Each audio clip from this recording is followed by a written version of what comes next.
bagaikan pemberi daripada peminta. Kita syukuri. Lah itulah kufur tanpa disadari. Itu kalau kita sudah muncul rasa sosial, rasa kemanusiaan tinggi, itu yang sepatut disyukuri. Karena untuk memunculkan hal itu sangat susah. Meskipun sekelas ulama sekalipun susah memunculkan hal itu. Orang bisa mengatakan, ayo sedekah. Tapi untuk diri sendiri itu kadang susah. Masih bisa mengharapkan disodakoi. Contohnya banyak. Dan itu sering terjadi. Ya Allah.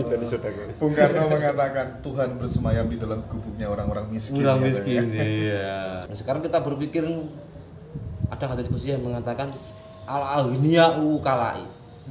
Pura-pura wong sugih itu sebagai perwakilan saya di bumi. Lewat.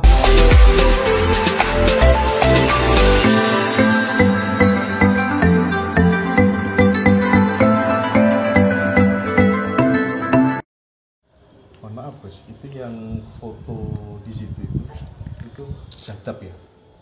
Jadab, iya. Jadab sama jadab itu beda. Berbeda. Bedanya gimana? Kalau jadab itu kan terskenario. Oh, koyo lili itu Pak. Jadab disengaja ya. Tapi mangannya minta sing enak-enak.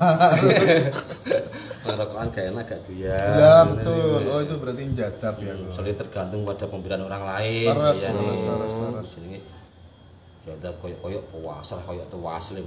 Padahal yo doyakul kobah atine srek kayak rokok bingung. Gak di duit ya bingung. Kalau jadab dia sudah manter ya. Manter, gak ada kepikiran ilallahi kecuali hanya Allah. Dalam konsepnya itu ro'ana sayan ila ro'ain Allah. Tidak bisa melihat sesuatu kecuali hanya Allah. Kayak Sayyidina Ali gitu ya. Iya. Kalau Guskom itu dulu siapa dulu? Dan Kalau Guskom itu dulu apa posisinya? Guskom itu dulu riwayat mengatakan itu dari pesantren juga. Dari keluarga pesantren. Keluarganya itu makamnya di Junggo. Pondok Junggo di situ. Iya. Basic komplit, basic syar'i, basic rekoh dan lain sebagainya. Itu. Tapi memberikan hidayah lain karena memang sangat kasihan terhadap orang-orang miskin. Saat itu di sekitar pondok itu banyak petani lah, dan dalam petani itu ada istilah wong kuwi ngasak pari guaniani ini bisa kecil gitu. Itu kasihan. Ketika itu Guskom terjun ke sawah ikut ngasak. Ketika ngasak diberikan kepada mereka, tidak dibuat sendiri. Itu Guskom. Akhirnya iya timbul al-insanu bil insaniyah. Jadi memanusiakan manusia. Karena insan itu manusia, insaniyah memanusiakan manusia. Jadi bagaimana memanusiakan manusia. Karena itu hubungan berat gak bisa dipisahkan. Pun tolah nyuwun sewu ketika wis ahli zuhud ada cerita sahabat Hisam. Itu orang ahli tahajud tiap malam, umur 50 tahun, mulai kecil, mulai akhir balik hingga umur 50 tahun tidak lepas sholat tahajud. Minim 8 kali rakaat tahajud. Suatu ketika beliaunya mau ambil air wudhu, di samping sumur ada seseorang yang menanti. Ditanya, kamu siapa? Saya malaikat. Duh, ada apa kemari? Saya diutus Allah untuk mencari para kekasih Allah. Untuk mencari para kekasih Allah. Nah, saya membawa buku dan buku ini tertera nama-nama para kekasih Allah. Terus Ibnu Hisam mengatakan, coba lihat nama saya apa atau tidak, tercatat apa tidak dalam kategori kekasih Allah. Makanya tidak tercatat. Geblak Hisam, orang ahli tahajud kok. Enggak termasuk kekasih Allah. Nah, akhirnya tanya lagi sama Tuhan. Tanya lagi. Memang tidak ada. Sampaikan kepada Hisam. Dia hanya mengikuti li'ittibail hawa. Dia hanya sholatnya hanya mengikuti dirinya sendiri. Bukan untuk orang lain dan bukan untuk Tuhan. Ya. Kenapa dikatakan li'ittibail hawa? Hanya untuk kepentingan pribadinya, menghiraukan tetangga-tetangganya yang miskin. bisa. Karena itu hubungan erat antara hablum minan nas wa hablum minallah. Dua unsur yang tidak bisa dipisahkan. Kan ada tuh hadis qudsi yang mengatakan aku dulu sakit, tapi kenapa aku tidak menjengukku? Aku dulu nggak punya pakaian, tapi kenapa aku nggak memberi aku pakaian? Aku dulu haus, kenapa aku nggak beri minum? Tuhan kok haus, Tuhan kok sakit, Tuhan kok itu gimana ya penjelasannya? Nah, itu bahasa itibar ya, itu bahasa uswah. Jadi maksudnya di situ kayak seperti haus pakaian itu tunjukkan pada bahwasanya jiwaku bersama orang-orang yang sabar. Aku bersama orang-orang yang sabar. Innallaha ma'as-sabirin. Nah, kesabaran itu pasti dipunyai oleh orang-orang yang satu, minim ekonomi, melarat. Kedua, orang yang terdolimi. Ya, kalau nggak ada istilah wali itu keluar dari koridor sabar.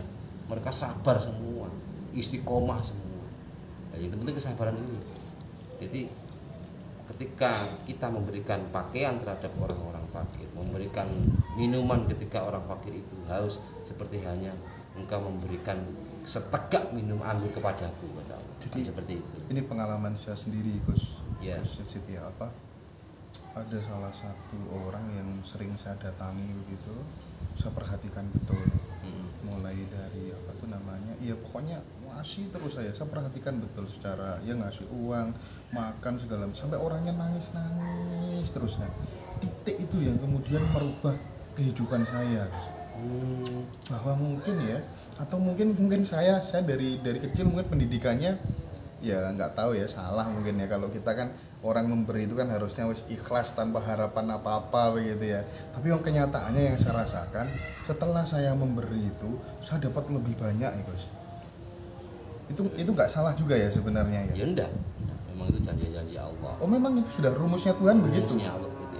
Kalau satu kali satu, kalau kita kan tetap satu kan. Kalau satu tambah satu kadang dua. Matematisnya logis kan itu. Tapi Allah kan nggak logis. Tapi Allah bisa dikenali dengan logis ya. Allah sendiri aturannya tidak logis. Dari ceritanya panjenengan tadi, jangan sampai meremehkan tetangga-tetangga kita yang benar-benar tidak mampu. Itu harus dipedulikan. Iya. Ya. Benar. Bahkan derajat kita barangkali bisa naik gara-gara seperti itu. Kita jangan dan kita harus bentuk rasa syukur kita tidak dipersulit, diberikan ujian oleh seperti hanya orang-orang yang membutuhkan kita. Kita diberikan pemberi daripada peminta. Kita syukuri. Lah itulah kufur tanpa disadari. Itu kalau kita sudah muncul rasa sosial, rasa kemanusiaan tinggi, itu yang sepatut disyukuri. Karena untuk memunculkan hal itu sangat susah. Meskipun sekelas ulama sekalipun susah memunculkan hal itu.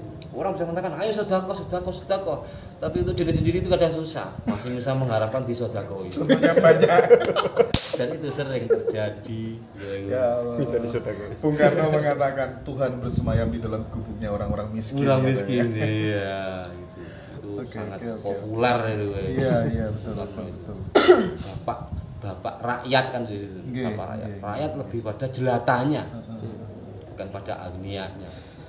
Nah, sekarang kita berpikir ada hadis qudsi yang mengatakan al-aghniya'u kalai. Pura-pura wong sugih itu sebagai perwakilan saya di bumi.